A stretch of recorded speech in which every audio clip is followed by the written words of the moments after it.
yöne şunu bilin, dünyanın güdüne aylanın yine şu Türkmen sehradan himme adına kaim hiç yerde tapmadı. Namazına da kaim şu Türkmen, dinine de kaim şu Türkmen, himme adına kaim şu Türkmen. Ha Müslüman doğanım, Türkmen kaimmiştik. O Türkmen içinde kaim olup verirler de yok de. Ama Türkmen Müslümanın kaimmiştik. Ol kaimlikten Türkmen şu an kavşalı. Müslüman doğanım, çizik ayan est, şehadet ve beyan est. Türkmenin bolup duran yağdayı şu an görünmeyendir o dantlayı. Ketin Türkmenin asabiyetine karşı davet veriyen yarak Türkmen ne yersin Müslüman doğanım. Sen şu an barda mescitleri ödedi. Mescitlerde ne çadamma? Ertinamada barda ödedi. Cemaati ödedi. Sen şu an bir toy olanına şu tada neçe adam saylanıp mescide karşı uğraya, namaza karşı uğraya, neçe adam uğraya. Öyle boşuna dersat var. Her bir adam, men burad yolmaz haliyanına kam daşça görümdeki öyler bilen tanak görümde 25 öyden bir nefer mescide barayan bildim. Hamın qalan Müslüman doğan. Qalan neyle kiliptirmem? Namaz ki dinin tütünü, vakti ki namaz zamanı form kavşaklık olsa o qalan da attırın günden bular. Tembarda talarları ödde. Mahsus Türkmenlerin yerine talarlar kuruldu. Mahsus fesatkanı kurulduğunda mahsus hususi öyler var. Şu Türkmenin namazını şeyler asliye.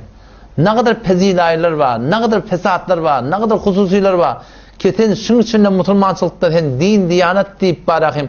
Hiçbir gayen tayla alıp boğunak. Tem Müslüman doğan bunları gödün yem yöne barakım Türkmen deyip Türkmenin asabiyetine karşı çağırmaklık. Tem barda bağdarları gödde. Türkmenin namısı kullema yüde çıkırdı. Anırdan geliyor ki şun Müslümanlığını, kafirliğini tanımaklık. Zahri tayda Müslüman doğan heval kıyım olur.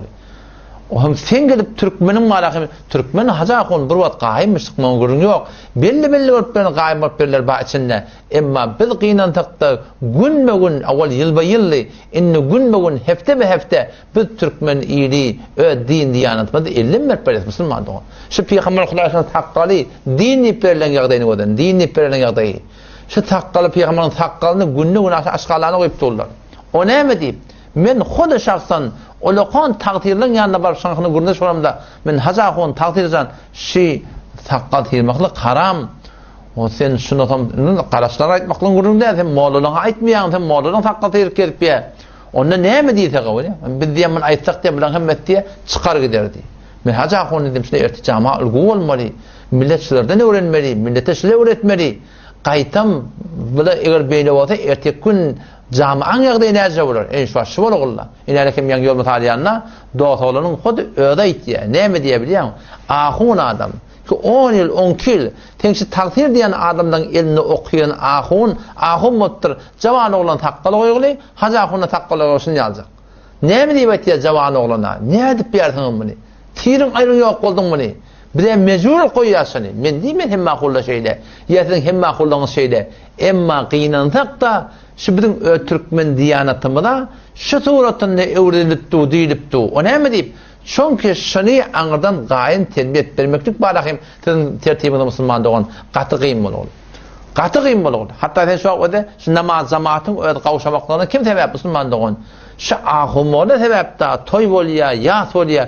Hayyadın deyip çağırında mescid inerken görünüptü. Barıp şu tadı namaz okuyayım valla. Emma yok şu tadı alanakın bir ahunatın bir öğretçe, şu tadı cemaat ediliyor, o tadı mescid boşlatı. Şeyine bir daha da şeriatta nerede icada var?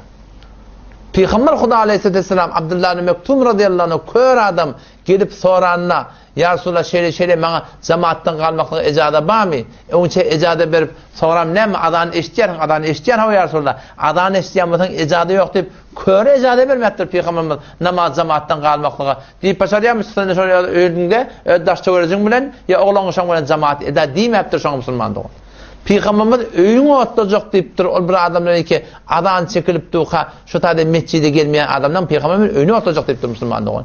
Nerede icada var mescitten kalmakla? Kim ettiyesin? Nerede kim? Adı ahun Peygamberin tendesi başında takkal engeğine doğan emesine geyiptir. İneride kim şimdi ahun etti. O ham sen şu tadı şabır kep aydatan ya çık kaydatan sonra üstüne cemaate varmalıyım. İndi iğrinden hümmür doğru inetken Vehhabi oluyor. doğru etdiyen tondura bolýa, doğru etdiyen irinden gönden çürýärler. Ol egredip duran adamlar da näme? O da doğru zawalakin Peygamber alıp barýan ýolýalyk düşünýär. Inelekem İbn Mesud radıyallahu anh hadise gelýär da men serrehu ay yalqallaha gadan musliman felyuhafiz ala haula'i salawat haythu yunadi bihinne. Her kim erti kıyamet günü Allah tebarek ve teala'na musulman bolup barmaklygy umid etýän bolsa, namazy ol bir ýerde okydyn ki näme? Şo tada adam berilýär diýär. Adhan edilýän ýerde namaz okuymaly jamaati. Fe innallaha taala şer'a li nebiyyikum sallallahu aleyhi ve sellem sunanan huda. Sizin diye Peygamberiniňde Allah tebarek ve teala bir hidayet ýollary goýdy. Oşa hidayet ýollaryndan näme? Bir şu diye namaz jamaat şu diýipdir.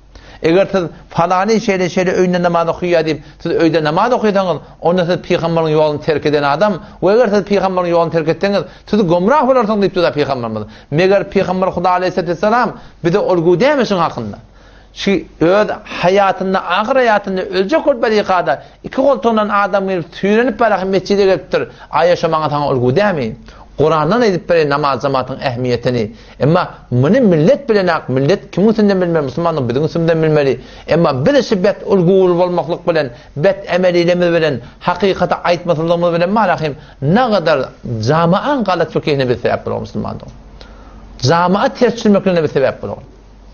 Erti kıyamet tuni, Allah tebarek ve teala bir keşfe sağ deyip bir Huda Teala bir khas bir tecelli et. O zaman şonna awwal ahir adamdan ta ahir noktaya kıyamata tamam insanlığın şu tada Allah tebarek bir secdeye umumiye davet verecek. Adamdan ta ahir noktaya kıyamata meydan-ı mahşer kullu zemin sahip bulugly hem adamla her erkek şular jygyrlamygyl Allah tebarek ve teala şu tada secde etmekle destur verecek. Şonna kafirlere kafir ki adam musulmanları ki namaz, cemaate, mescid çağırılıp duha barmadık adamlar ola da kafirlayalak dettin biller taktab olup şu taada secde edip bileceklerdi. Ne mi derekli? Namaz, cemaattan kalan derekli.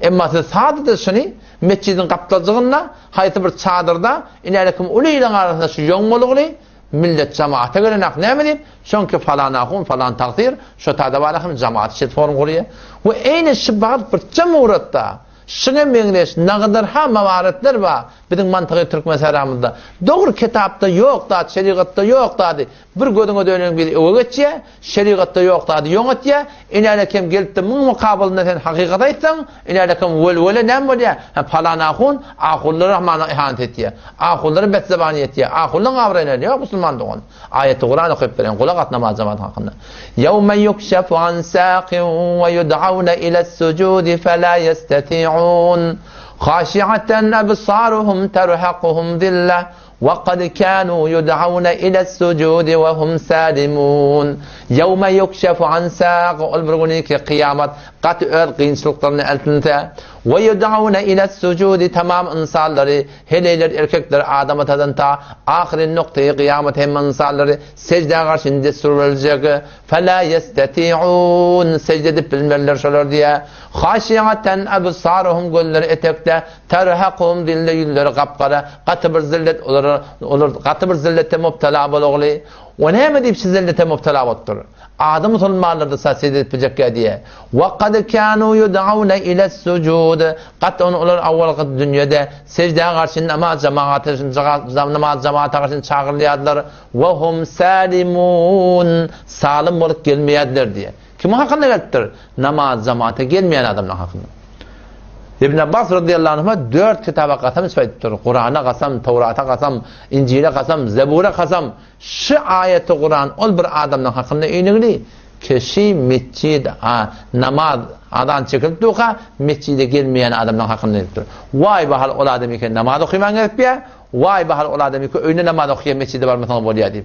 Vay bahal ol bir alim eken iýne baş bolup mescidin dibinde çadırda yine burada hatta cemaat kuruptu var akin mescide gelmeye sen doğru aytýarsyň hayta bir sen olurum bolsa ödün kalsan o judagana vurun ya falan imamın qıraatı doğru deyip kalsan falan adamın falan müşkili var deyip kalsan o bir judagana vurun tan odur boljak emma musulman doğun bu bizning etýän işimiz var akin qıynan hakda gaty bir qıynan yani bu zatlar bize odur diye yani bir zatları aydılýar bir zatlar edilýär ne kadar fesat var Türkmenlerde hacı akun Bergi hay futbalı elel enan vurup durlar.